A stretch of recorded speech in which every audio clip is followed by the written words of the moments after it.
ढोरपाटन नेपालको एउटा मात्र हन्टिङ रिजर्भ क्षेत्र जुन चाहिँ 1987 मा इस्टाब्लिस भएको हो। यो ठाउँ हरिया पहाड, खोला नाला र फुलहरूले भरिपूर्ण छ अनि आजको हाम्रो डेस्टिनेसन यही ठाउँको रहेको छ।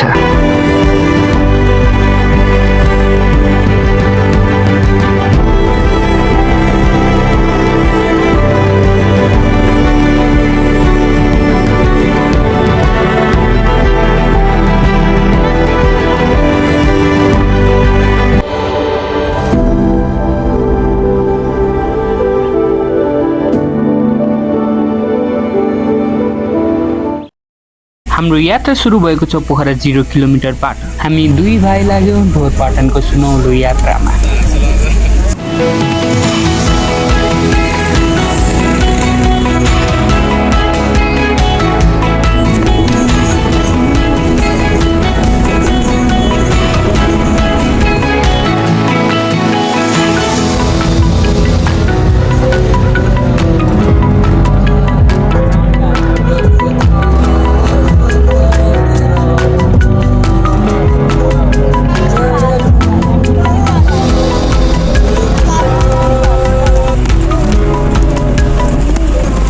लगभग 8 घण्टाको यात्रापछि हामी बुर्तिवाङ पुग्छौँ। बुर्तिवाङ पुग्न साथ मौसमले आफ्नो कडा रूप देखाउन थाल्छ। कच्ची बाटो र पानीको कम्बिनेसन कस्तो हुन्छ हजुरहरूलाई मैले भनिराख्नु पर्छ जस्तो मलाई लाग्दैन। एकातिर पहिरो आउँछ कि भन्ने डर र अर्कोतिर हरियो पहाडले मन लोभाइरहेको थियो। यो दृश्य हेरिसकेपछि ढोरपाटनबाट मेरो एक्सपेक्टेसन अझै बढ्दो क्रममा थियो। Ice in the glass, moments like this, I want them to last. Dim lights, soft tracks on the stereo. Nothing planned, but we let it flow. Your head on my shoulder, time fades away. Simple. यो दृश्य हेर्दा जति राम्रो थियो, बाटो हेर्दा त्यति नै नराम्रो थियो। बाटो जस्तो रहे पनि हाम्रो यात्रा जारी नै रहेको छ। A lazy beat, no pressure, no chase, no show. We've got nowhere else to go, and that's just right. Believe me, we're doing fine, slow and easy. Dhorpatan त आइयो। आएर अब आज बुगीको ट्रेकिङ पानी परिरहेछ। हेरौँ कस्तो हुन्छ है त। यो चाहिँ हेर मस्त यहीँबाट नि क्या बवाल देखेछ यो।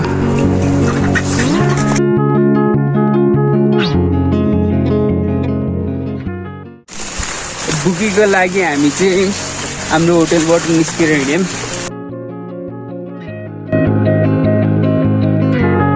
हामी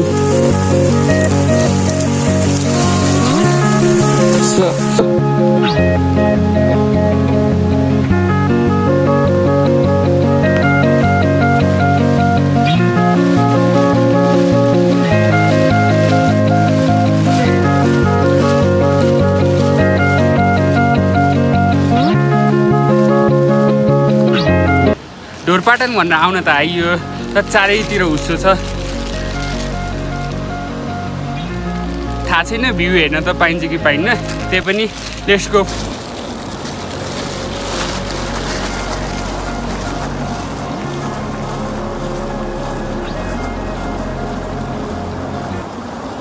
दोस्तों आज मैं है 3500 मीटर ऊंचाई पे। आज देखते हैं जंगल में क्या क्या मिलेगा। लगता है जंगल में शेर, भालू, चीता कुछ भी मिल सकता है, और इसकी हमें कोई चिंता नहीं क्योंकि हमारे पास सबसे बड़ा भालू है।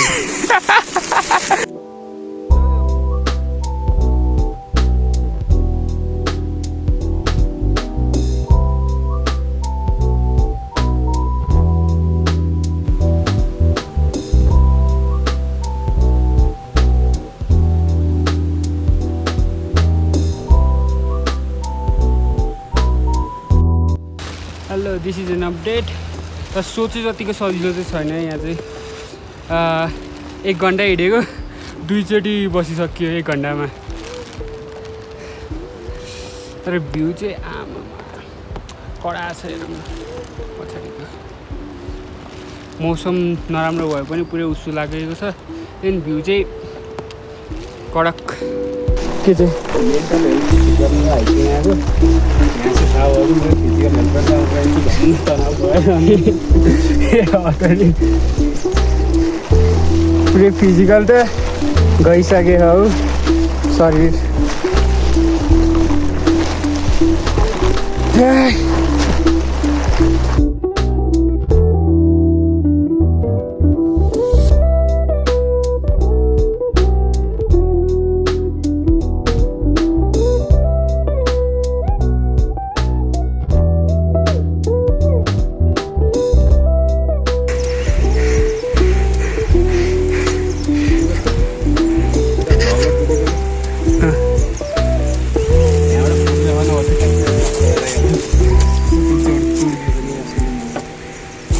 त्यो मुना चियाको कसको चाहिँ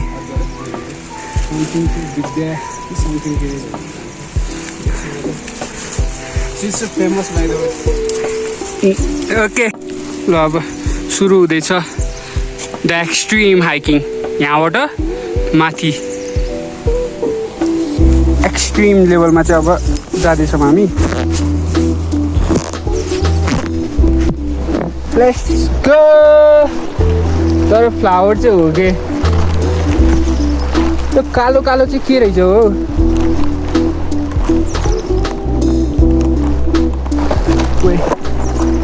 यो चाहिँ के हो हजुरलाई थाहा छ भने भनिदिनु यो चाहिँ कुन चाहिँ फ्लावर हो भनेर इफ यु नो मलाई चाहिँ थाहा भएन त्यो चाहिँ कुन चाहिँ फ्लावर रहेछ भनेर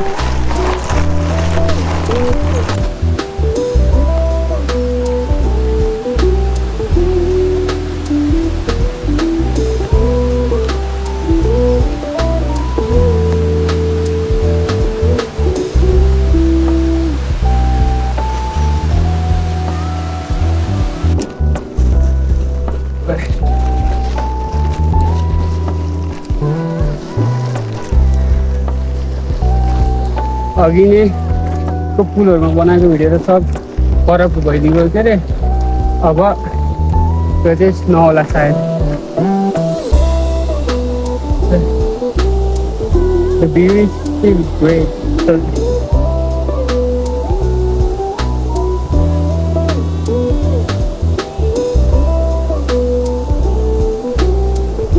Let's go.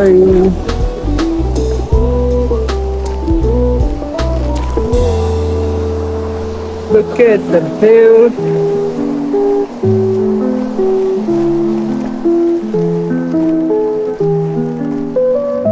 ठाडो खोला 3550 मिटर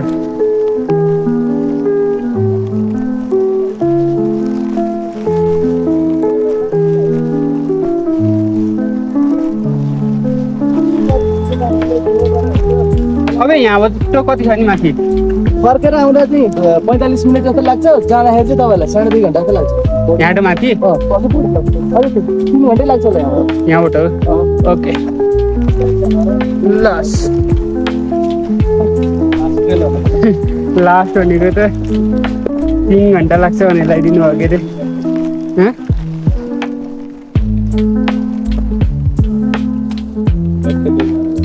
ए ठिकै छ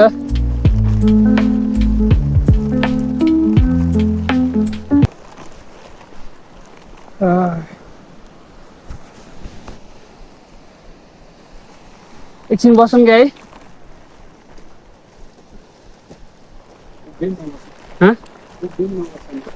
एकैछिन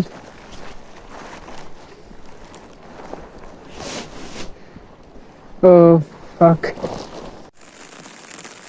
यो वेदरमा थाहा हुन्छ कि तातो पानीको महत्त्व तिम्रो अहिले यहाँसम्मको एक्सपिरियन्स कस्तो भइरहेको छ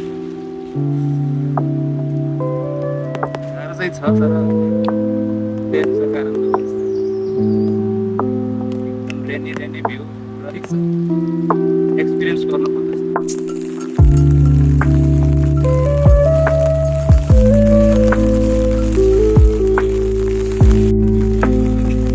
ढुङ्गे Deurali 3750 meters from sea level. Oh god, it's so exhausting. It's so सास फेर्न पर्यो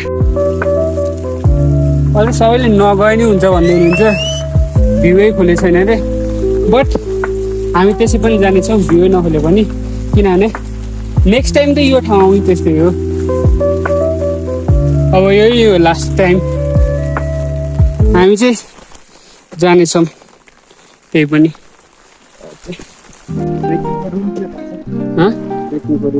नै जान्छ हिँड्ने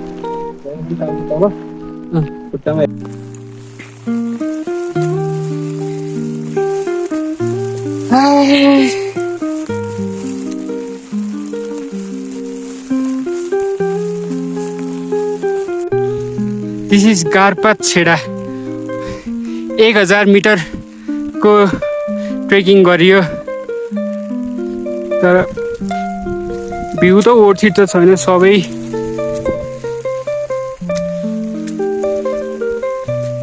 यस्तो छ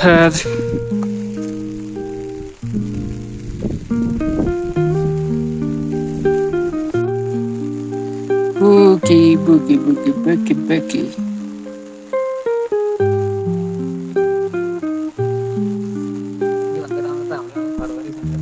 वो अरे ब्युटिफुल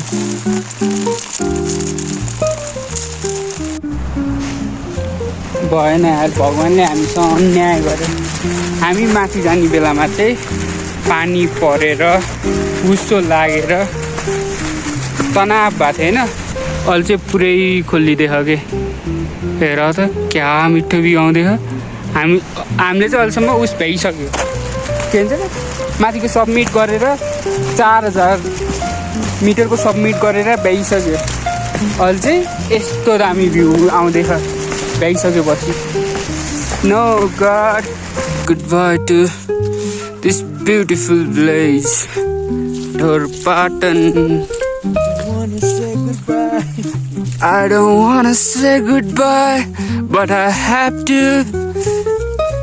That's it.